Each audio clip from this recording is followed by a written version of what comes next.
नमस्कार, मैं हूं हिमांशु बाजपेयी और आप देख रहे हैं दी लल्लन टॉप पर किस्सा गोई।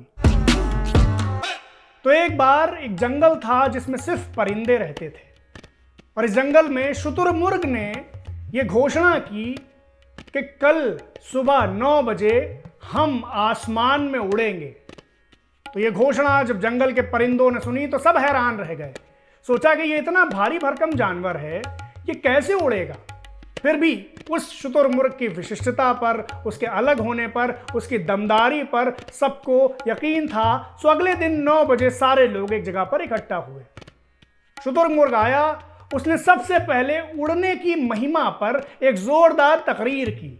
हर परिंदा रोमांच से भर गया और जो बेसब्र परिंदे थे उनमें से कुछ ने तो यह भी कहा कि भाई ये तकरीर क्यों कर रहा है, सीधे सीधे उड़ क्यों नहीं जाता। खैर, जब तकरीर खत्म हुई तो शुतुरमुर्ग ने अपने विशाल पंख हवाई जहाज की मुद्रा में फैला लिए।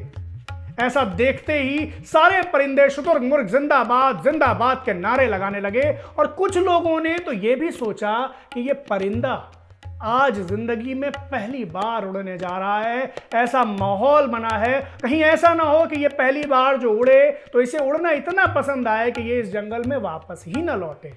तो हो सकता है कि ये उड़ान इसकी इस जंगल से आखिरी उड़ान हो, इसलिए उड़ने से पहले इसका नागरिक अभिनंदन होना चाहिए। ये बात धीरे धीरे सारे जंगल में फैल गई और सारे परिंदे जो वहां पर इकट्ठा हुए थे सब परिंदों में फैल गई। तो उन परिंदों में से कुछ ने शुतुरमुर्ग के लिए मंगल गान गाया, कुछ ने वाद्य बजाए, कुछ ने कसीदे पढ़े, कुछ ने नारे लगाए। और जब ये नागरिक अभिनंदन खत्म हुआ तो शुतुरमुर्ग उसी तरह अपने पंखों को हवा में फैलाए आगे बढ़ा। उसने एक दौड़ लगाई और दौड़ते दौड़ते वो बिना कुछ बताए या बिना उड़े अपने घर की तरफ मुड़ गया।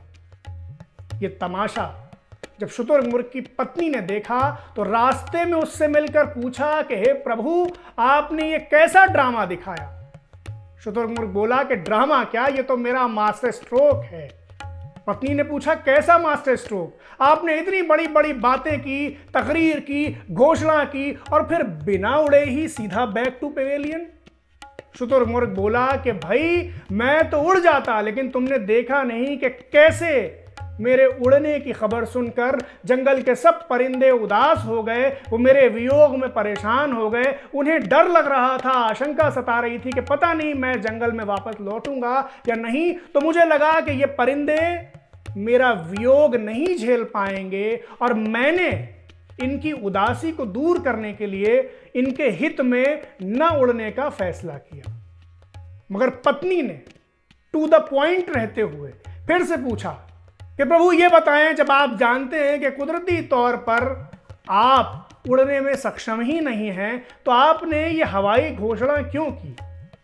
क्यों मूर्ख बनाया लोगों को? तो शुतुरमुर्ग ने बोला कि मैंने मूर्ख बनाया नहीं, ये मूर्ख हैं और जो इनमें से मूर्ख नहीं हैं वो अत्यंत भावुक हैं और जो अत्यंत भावुक भी नहीं हैं, मूर्ख भी नहीं हैं, समझदार हैं, वो तो यहाँ आए ही नहीं। तो तुम्हें क्या लगता है मैंने इन्हें मूर्ख नहीं बनाया? पत्नी ने पूछा कि प्रभु, मगर इस हवाई घोषणा से आपको मिला क्या? शुतुरमुर्ग ने फरमाया कि अगर मैं ये घोषणा नहीं करता तो क्या मेरा ये भव्य स्वागत होता, ये भव्य अभिनंदन होता, मेरे लिए ये वाद्य बजाए जाते, ये कसीदे पढ़े जाते, ये मंगल गान गाए जाते। पत्नी ने कहा प्रभु, मगर आपका तो बहुत मजाक बना होगा, क्योंकि आपने इतना माहौल बनाया और उसके बाद आप उड़े ही नहीं। शुतुरमुर्ग ने फरमाया कि मेरा मजाक बिल्कुल नहीं बना होगा, क्योंकि मजाक बनाने के लिए या मजाक बर्दाश्त करने के लिए जो स्वतंत्र सोच चाहिए वो इनमें से किसी की नहीं है। बल्कि ये लोग तो यही मान रहे होंगे कि मैंने इनके हित में, इनकी उदासी को दूर करने के लिए, इनके वियोग के ताप को दूर करने के लिए न उड़ने का फैसला किया है। पत्नी ने फिर पूछा कि प्रभु, आप तो बिना कुछ बताए ही इधर आ गए, तो इन लोगों को ये कैसे लग रहा होगा? अब शुतुरमुर्ग ने फरमाया क्योंकि मैं इधर आने से पहले अपने डिप्टी को समझा आया था कि जब मैं घर चला जाऊं तो तुम एक जोरदार तकरीर करना और इन परिंदों को ये यकीन दिला देना कि मैं अगर घोषणा के बावजूद नहीं उड़ा तो सिर्फ इसलिए कि इन लोगों का हित हो, इन लोगों को मेरी वजह से तकलीफ ना हो, और मैंने जो किया, जितना किया, वो इनके हित में किया, कुछ सोच समझ कर ही किया। शुक्रिया हाज़रीन।